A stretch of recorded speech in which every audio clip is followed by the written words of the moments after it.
Welcome back to America's election headquarters in New York. Today's bombings in Brussels bring renewed attention to the issues of national security and radical Islamic terror.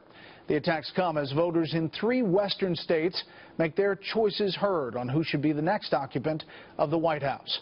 We have Fox team coverage tonight. Ed Henry in Washington State, where Hillary Clinton is holding a series of events today.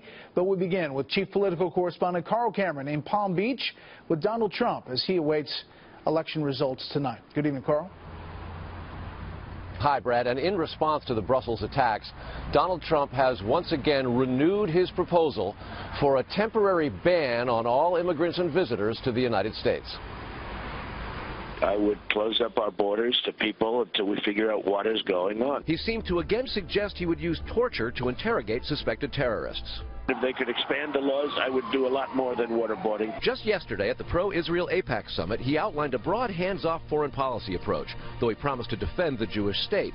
Earlier in a meeting with the Washington Post's editorial board, he questioned the U.S. military presence in Asia and the Middle East and the U.S. role in Europe with NATO, suggesting we can no longer afford to be the world's policeman. And we will send a clear signal that there is no daylight between America and our most reliable ally, the State of Israel. On Capitol Hill, Ted Cruz likened Trump's anti-interventionism to President Obama's. Donald Trump is wrong that America should withdraw from the world and abandon our allies.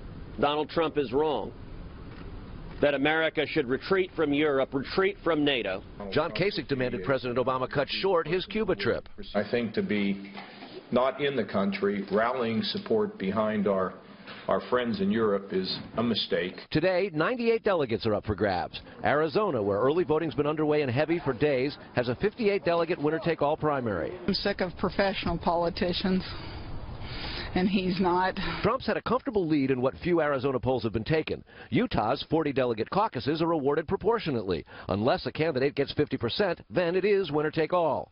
Cruz is favored in Utah, where he's backed by Utah Senator Mike Lee and 2012 Republican nominee Mitt Romney, who now lives near Salt Lake City. Trump needs about 56% of all the remaining delegates to clinch the needed 1,237 for the nomination on the first ballot at the July convention. In case that doesn't happen and no candidate has enough on the first ballot, the GOP has already begun staffing up for a contested convention, with the committees on rules and credentialing and others playing crucial roles. And all 3 campaigns, Kasich, Cruz, and Trump, are now aggressively canvassing their delegate slates, looking for their most ardent loyalists, anticipating that if it's not decided on the first ballot in Cleveland, there will be a vicious fight on the convention floor. Brett? Carl Cameron live in Palm Beach. Carl, thanks.